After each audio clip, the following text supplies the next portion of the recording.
নমস্কাৰ, আজি আহিছিলোঁ বিশ্বনাথৰ বৰগাং বুলি কয় ঠাইডোখৰ। তো ইয়াতে আমাৰ এটা কনষ্ট্ৰাকশ্যন চলি আছে, 4 BHK হয় আৰু আছাম টাইপৰ ঘৰ, মানে ওপৰত টিং লগোৱা আছে।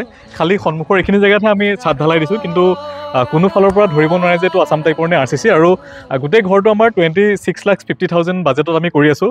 4 BHK হয়, 100% ফুল ফিনিচিং কৰি দিছোঁ। তো ইয়াতে আপোনালোকে দেখা পাইছে এইখিনি যিখিনি আমি RCC কৰিছোঁ, যিখিনি ঢালাই দিছোঁ, তো এইটো মোটামুটি আমাৰ 8 ফুট বাই 16 ফুট মানৰ আছে। যথেষ্ট ডাঙৰ বাৰাণ্ডা, বাহিৰত গ্ৰিল চিল লগোৱা গৈছে আৰু সন্মুখত এই ধৰণে ষ্টেপটো দিয়া আছে আৰু বাৰাণ্ডাখন অপেনকৈ ৰখা আছে। আৰু এটা ড্ৰয়িং কাম ডাইনিং হল, যিটো চাইজ আছে আমাৰ মোটামুটি 18 ফিট বাই 20 ফিট মানৰ, যথেষ্ট ডাঙৰ হয়। ওপৰত ফল চিলিং লগোৱা হৈছে আৰু জিপছম বৰ্ডৰ ফল চিলিং ব্যৱহাৰ কৰা হৈছে, দেখাই পাইছে চাগে।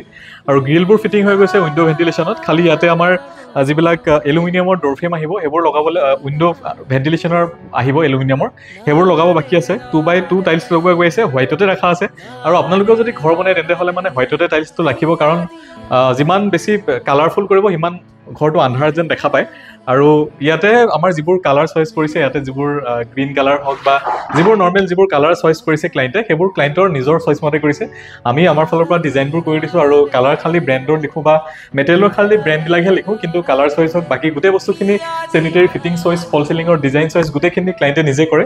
আৰু ইয়াতো এটা বেডৰুম আছে, যিটোৰ চাইজ আছে মোটামুটি 14x12 মানৰ। এইটো যথেষ্ট ডাঙৰ বেডৰুম।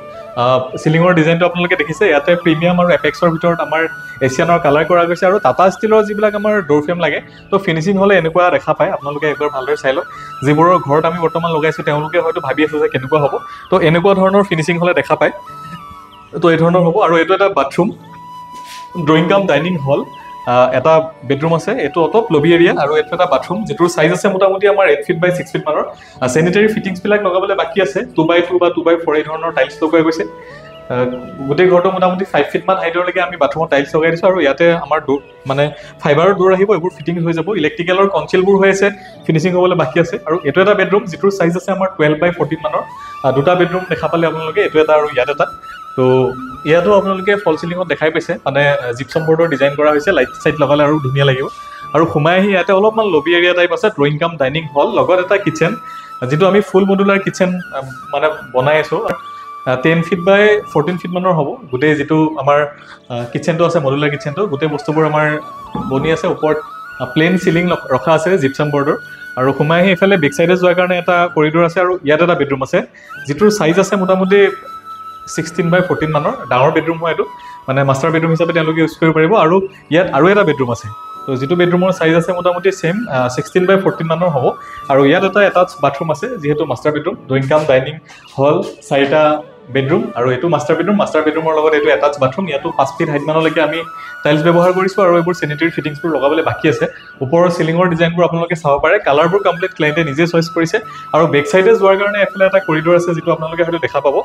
আৰু এইফালে আমাৰ টেংকিৰ কাম চলি আছে, বা এইফালে পোষ্টৰ কাম চলি আছে। আৰু ক্লাইণ্টগৰাকীৰ নাম হৈছে বিভূতি নাথ, মানে বিশ্বনাথৰ হয়। একজেক্ট লোকেশ্যনটো কি আছিলে আপোনাৰ? বিশ্বনাথৰ বৰগাং।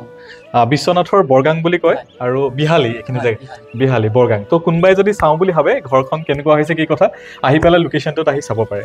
আৰু এই ঘৰখন আমি বনোৱা মোটামুটি মানে 1 বছৰ 1 মাহ হৈছে। তাৰ ভিতৰত আমি গোটেইখিনি আমি মানে কমপ্লিট কৰি দিছোঁ। আৰু গোটেইখিনি হ'লে আপোনালোকক আকৌ এটা ভিডিঅ' দিম বাৰু। ধন্যবাদ।